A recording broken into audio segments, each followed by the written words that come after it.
All right, now it's time for us to have that very important conversation that centers around the welfare of donkeys in the country, coming at a time when just a few months ago our country actually banned the trade of donkey meat and hide.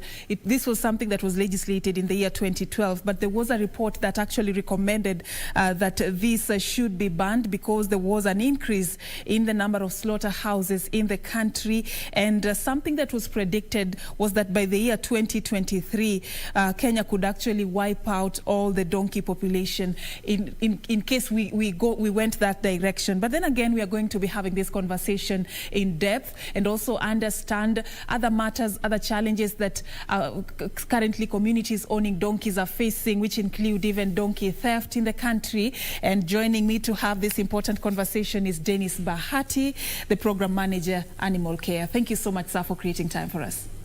Thank you, Safin, and thank you for having me.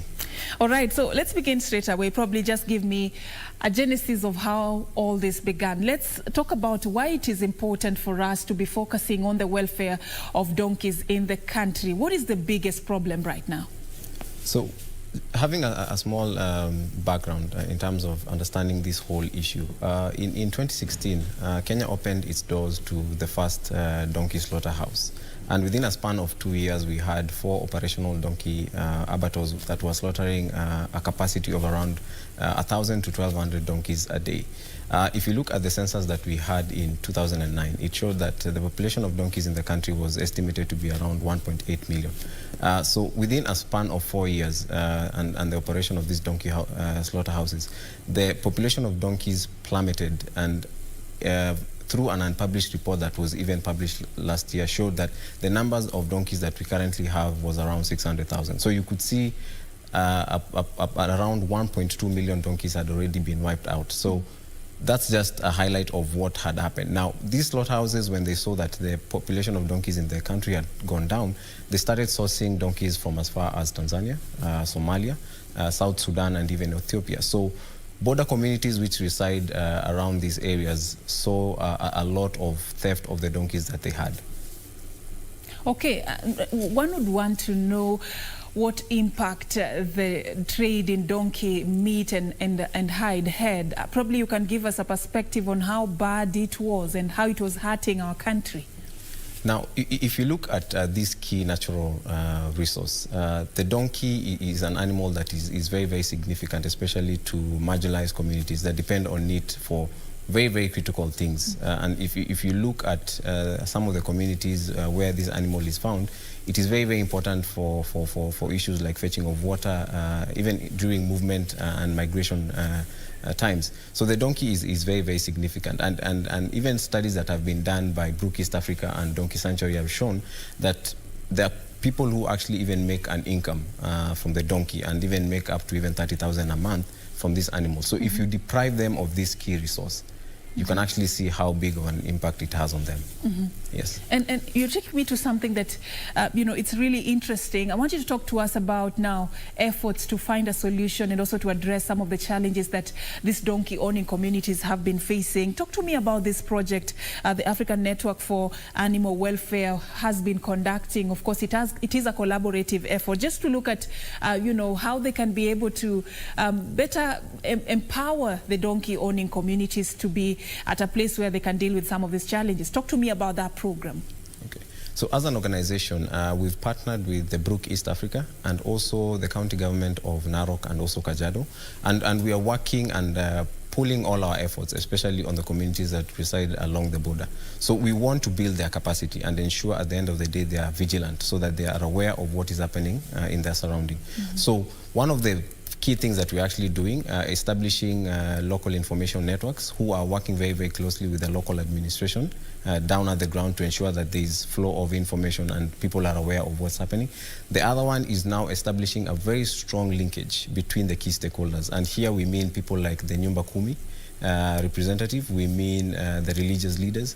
We also have people like the local administration, like the chiefs, and also the assistant chiefs, and even the border patrol committees. Now ensuring that these people have a very, very working, a close interlinkage and working relationships so that they ensure there's flow of information. And if there's anything suspicious that is happening around them, they can actually see how to sort it out. Yes. Talk to me about the trends in donkey theft. What are they telling you about this menace? For now, what we are gathering down at the ground is since the Honorable Cabinet Secretary for Agriculture, Livestock and Fisheries, Honorable CS Peter Munya, revoked the licenses of these abattoirs, there's been a drastic change, and the theft cases have actually gone down, and even the illegal movement along the border has also ceased. So this is very, very encouraging, and we are actually encouraging the communities who have been affected now to continue and also start buying donkeys so that they can actually replenish the donkeys that they lost.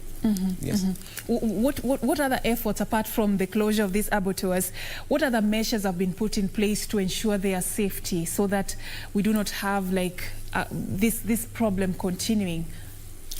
One of the other things that we are also putting our efforts in is also building the capacity of the local Mwananchi and especially the communities, ensuring that they understand the importance of actually confining these donkeys. One of the things that we actually realized is because the donkey is not considered as one of the key livestock that these communities have, it's rarely given the priority as compared to other livestock. And you'd find most of the times donkeys are left to roam around. So we're encouraging the community to actually ensure that the animals are confined and they're actually kept in a safe area where they can actually monitor their movement at the end of the day.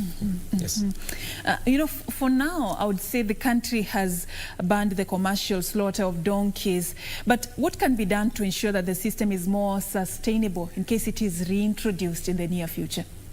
I think as an organization, and this is something we are very, very strong about, I think the government needs to ensure that this whole trade is completely done away with.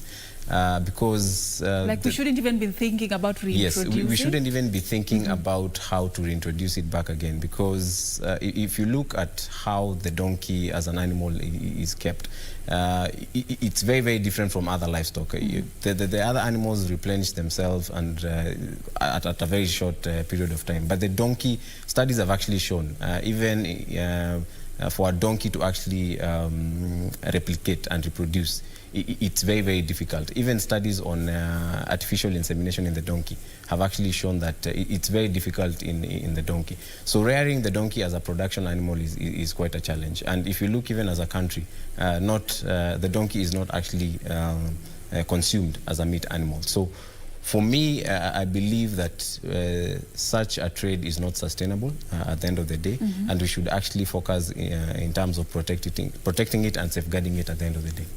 Yes. So it's a no. Reintroduction, it's a no. No. From where you sit. Yes. All right. Tell me about, you know, even within the donkey-owning communities, there has been concern that has been raised about how these critical animals are being treated.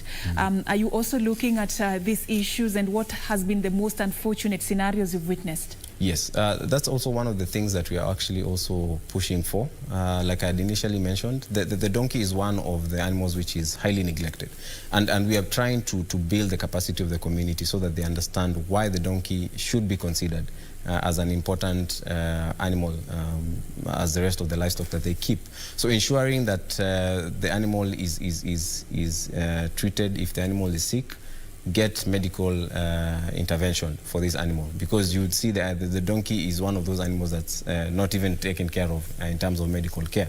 Ensuring that the animal is also fed and also watered, and ensuring that through the 5 freedoms framework, which actually guides how the welfare of an animal is supposed to be protected, that the donkey is also encompassed in it. Yes. All right, that is well said. I want to give you a chance to give us your closing remarks on this conversation, and also as you do that, you also tell us what is going to be your immediate points of action going forward as animal care. So as closing remarks, is just to emphasize that the donkey is a key species, is a key animal that needs to be protected and safeguarded, and we need to ensure that not only for our sake, but also for the future generations. This is a resource that will be there for quite a while. So we have to ensure that we put all the measures to ensure that it's safeguarded and protected at the end of the day. All right, Dennis Bahati, Program Manager, Animal Care, thank you so much for creating time to shed some light on the welfare of donkeys in the country, and even the need for us to, just continue with this gospel of banning donkey trade in the country.